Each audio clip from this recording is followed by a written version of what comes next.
देखिए, अपना बॉस बनना कौन नहीं चाहता, मतलब हर कोई चाहता है कि उनका अपना बिजनेस हो, अपना काम हो। लेकिन इस सबके लिए जरूरत पड़ती है कैपिटल की। अब सवाल यहीं पर आ जाता है कि भाई कैपिटल कहाँ से इकट्ठा करें। या तो आप किसी बैंक से लोन ले सकते हैं, या फिर आप चाहें तो आप अपनी जो जमा पूंजी है, यानी कि जो आपकी सेविंग्स है, उसको इस्तेमाल कर लें। अक्सर क्या होता है कि बैंक से लोन लेना थोड़ा सा टफ हो जाता है, तो लोग अवॉइड ही करते हैं उसको। लेकिन अब मैं आपको एक ऐसी स्कीम के बारे में बताने वाली हूँ जिसकी मदद से आप आसानी से लोन तो ले ही पाएंगे, साथ ही जो लोन की लिमिट है ना, वो भी बहुत अच्छी होने वाली है। ये स्कीम है स्टैंड अप इंडिया स्कीम, और ये कहता है कि आप 10 लाख से 1 करोड़ रुपए तक का लोन ले सकते हैं, वो भी बहुत आसानी से। पूरी स्कीम क्या है और इसकी योग्यता क्या है, ये सारी चीजें ना इस वीडियो में हम आपको बहुत इजी लैंग्वेज में समझाने वाले हैं। तो चलिए शुरू करते हैं।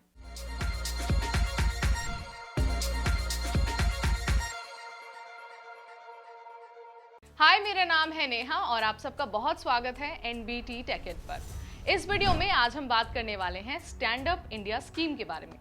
सबसे पहले हम ये जान लेते हैं कि आखिर ये स्कीम कहती क्या है, यानी कि किस बारे में ये स्कीम है। स्टैंड अप इंडिया स्कीम ये कहती है कि हर बैंक शाखा को कम से कम एक SC/ST आवेदक और एक फीमेल एंटरप्रेन्योर को उसका अपना बिजनेस स्टार्ट करने के लिए और उस बिजनेस को स्टैब्लिश करने के लिए 10 लाख से 1 करोड़ रुपए तक का लोन दिया जाना चाहिए। लेकिन सबसे गौर करने वाली जो बात है वो ये है कि वही लोग अप्लाई कर सकते हैं लोन के लिए जो पहली बार अपना बिजनेस स्टार्ट करें, यानी कि जिन्होंने पहले अपना बिजनेस स्टार्ट कर दिया है और वो स्टैब्लिश है, वो लोग इसके लिए अप्लाई नहीं कर सकते। जो भी पहली बार अपना बिजनेस स्टार्ट करने वाले हैं, सिर्फ वही इसके लिए अप्लाई कर सकते हैं। ये जो स्कीम है ना, वो खास तौर पर उन क्षेत्रों में बिजनेस के लिए है जो सर्विसेज और मैन्युफैक्चरिंग से रिलेटेड है। अब एक बार ना आपको ये भी बता देते हैं कि कौन कौन से जो आवेदक हैं वो एलिजिबल हैं इस लोन के। सबसे पहले जो SC/ST कैटेगरी के उम्मीदवार हैं या फिर जो फीमेल कैंडिडेट है, वो इस लोन के लिए अप्लाई कर सकते हैं। साथ ही जो भी अप्लाई कर रहा है ना, उसकी उम्र 18 साल से ज्यादा होनी चाहिए। इसके साथ ही आपको ये भी ध्यान रखना है, जैसे कि मैंने पहले ही बता दिया है, जिसका बिजनेस नया है, जो पहली बार स्टार्ट कर रहा है, सिर्फ वही लोग इस लोन के लिए अप्लाई कर सकते हैं। इसके साथ ही आपको ये भी ध्यान रखना है कि जो लोग लोन ले रहे हैं वो किसी भी बैंक में डिफॉल्ट रिकॉर्ड नहीं होने चाहिए। डिफॉल्ट वो सिचुएशन होती है जब बोरोवर लोन पर जरूरी पेमेंट टाइम पर नहीं कर पाता। अब आपको स्कीम के बारे में एक छोटी सी जानकारी दे देते हैं।